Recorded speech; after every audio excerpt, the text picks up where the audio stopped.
በስመ አብ ወወልድ ወመንፈስ ቅዱስ ሓደ አምላክ አሜን። እንኳዕ አብጽሕኩም ለወርሓዊ ቅዱስ ሚካኤል ሽንባይ መዝሙር ቅዱስ ሚካኤል ፈታዊ ንኩሉ ብሓባር ሓቢርና ንዘምር። ቅዱስ ሚካኤል ፈታዊ ንኩሉ ምሕረት ይረክብ ኪዳንካ ዝሕሉ። ቅዱስ ሚካኤል ፈታዊ ንኩሉ ምሕረት ይረክብ ኪዳንካ ዝሕሉ።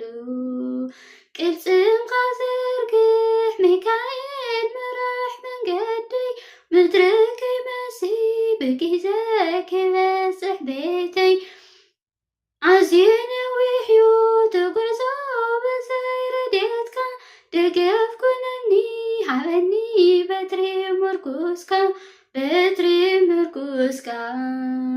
ቅዱስ ሚካኤል ፈታዊ ንኩሉ ምሕረት ይረክብ ኪዳንካ ዝሕሉ።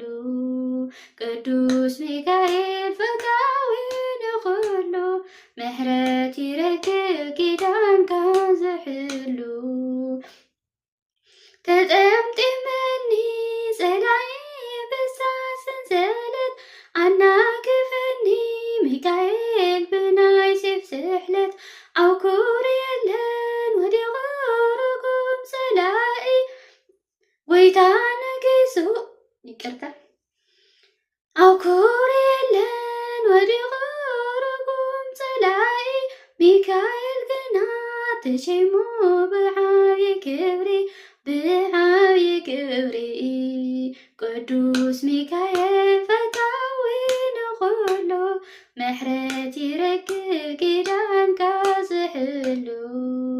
ቅዱስ ሚካኤል ፈታዊ ንኩሉ ምሕረት ይረክብ ኪዳንካ ዝሕሉ። ድሕነት ረኺቡ ዳንኤል ኣናጊፍካዮ ንኣፈናብስ ዓጺኻ ሞገስ ሂብካዮ።